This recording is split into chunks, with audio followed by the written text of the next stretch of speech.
Hey, how's it going? My name's Jake Roth. I'm a 25-year-old filmmaker from Dubuque, Iowa. I've been playing with cameras, that's what I call it because work implies that I'm not having fun doing it, since I was about 10 years old now, and which is when I started to film everything from skateboarding videos, to action flicks, to comedies, to, you guessed it, horror films.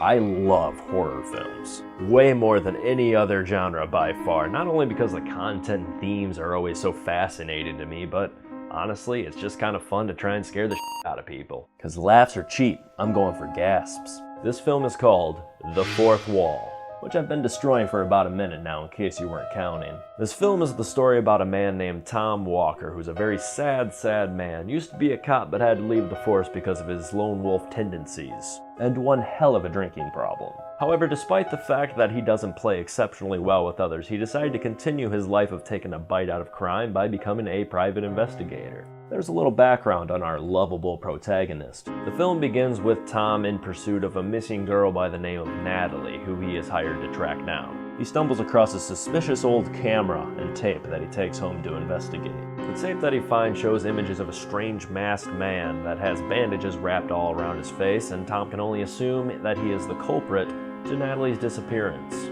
which is eventually confirmed later on when Tom finds another tape left behind by the masked man, which shows images of Natalie being held captive by him. With the help of his former partner on the police force, who is still a cop, he begins to follow a trail of tapes that are left behind by his adversary that reveal clues that'll bring him that much closer to finding Natalie, and the psychopath that's taunting Tom by leaving ghastly visuals of the horrific and terrible condition that Natalie is in under his care. However, this seemingly mystery/crime drama begins to switch gears pretty quickly as Tom gets closer and closer to getting the answers that he's asking about the tapes. And that he doesn't live in the world of Scooby-Doo, where at the end of the day, the foe that's being pursued is just a mere man in a mask. Instead, these answers quickly become questions of reality, as Tom quickly begins to experience unexplainable and horrific events all around him. Long story short, of course.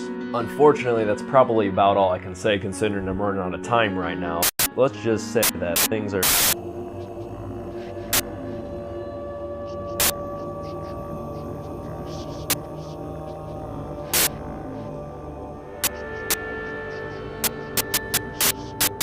This is going to be insane, alright? I wish I could show you some little taste of the thing I have written down on these scripts, but we're out of time right now. So thank you, Clive Barker, Project Greenlight, and Shudder for taking time out of your day to listen to this pitch. We'll be in touch. Thank you.